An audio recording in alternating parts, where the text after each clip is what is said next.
Welcome to the land of Dreamfruit.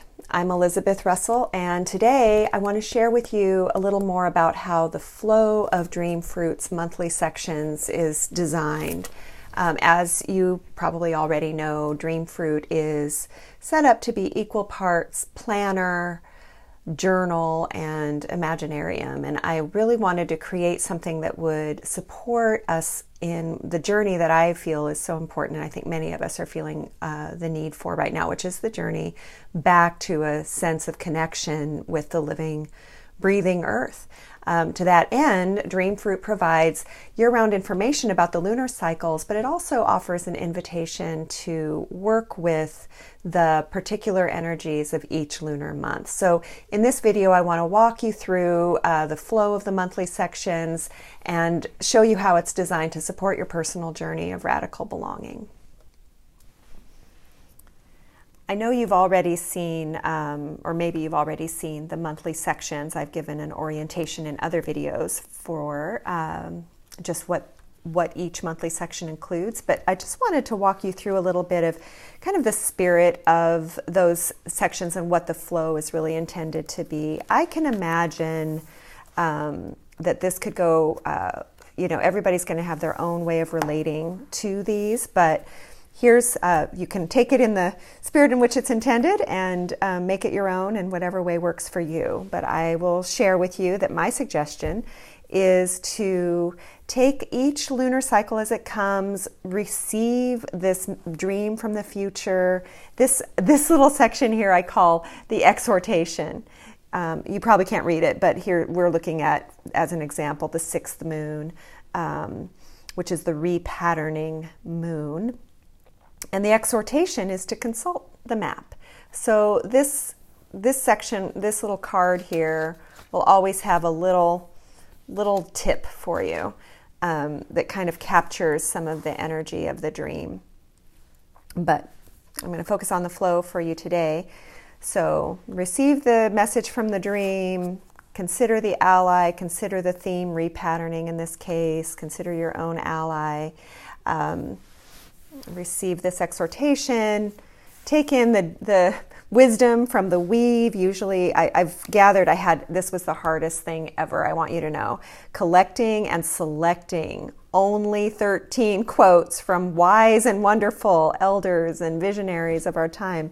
But I've found that we just are incredibly blessed and wealthy in the wisdom that arises from each other, really from one another, and also from astrology, from the seasons. So that's really what is coming from the weave. So really, my suggestion is to take some time with this introductory kind of content for each lunar cycle, and then move on to your creative nature. And your creative nature is this next section, and it's going to have very particular prompts unique to the energy of that month or month, lunar cycle.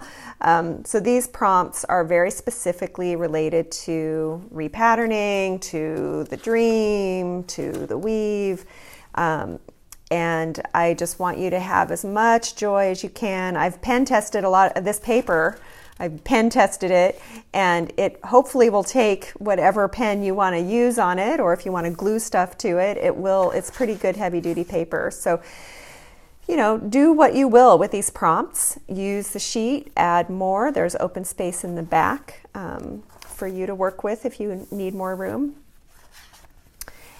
And then feel into the actual map of the month. These bottom shaded sections, as I mentioned in a different video, they correspond to the phases of the moon. So here we've got the new moon and we're beginning. And so that's what this says here. It says begin. And this next one is the time to nourish as the moon grows. And then the moon's full and it's time to gather. And then as the moon wanes, you're releasing.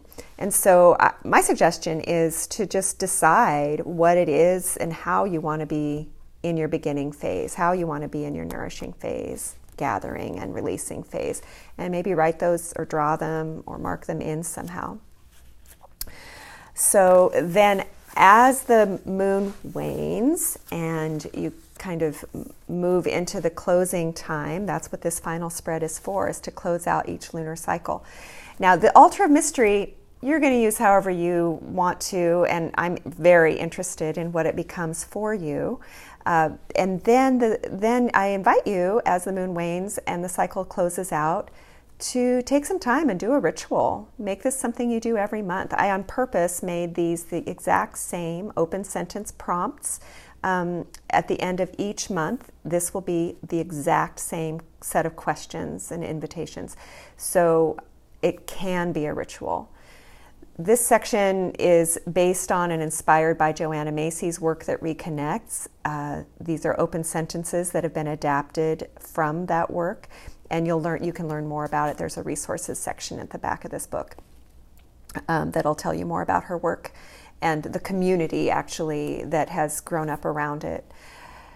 But basically, this ritual of belonging really taps into the intelligence of each element. We begin with earth, finding, what nourishes you, what you're grateful for at this time on earth, the water, what has been most difficult, or how you honor your love and your grief for the world. The air, I don't know if you can see this little feather here, but this is an opportunity to shift perception and see with new eyes. And fire, there's a little candle here. For the benefit of all beings, I commit. And then you can make your choice, and this is really your opportunity to go forward and make an offering as you close out the lunar cycle. So that's really the flow that I had in mind when I created this. And the real kind of intention here is to begin with the dream and, end with the fruit. So I'm offering you the dream, and you're entering it in your own way here in your creative nature. Of course, here's the map, which is not the territory, but this is the map of time. And then here is your own fruitional process that you'll arrive at. And again, one of the things I want to mention briefly about this also, I noticed that a lot of lunar calendars and just a lot of more magical planners tend to emphasize intention setting and gratitude, which is beautiful. I wanted to add to that conversation by moving past the personal individual experience and into the collective by making an offering out to the world. And that's, again, the whole idea with Dreamfruit. It's an interactive almanac for radical belonging so that we know we're not alone. We're a part of something greater, and what we do here matters. So you can check out the other videos about the Dreamfruit Planner here on the website. And if you're still wanting to get a copy of your own, you can do that here as well, elizabethrussell.space. And if you have any questions or interests, curiosities, I would love to hear from you. I'm very curious, and I love seeing what everybody's doing with their Dreamfruit almanacs. Stay in touch. And thank you so much for your time today, for stopping by. I hope you have a great day.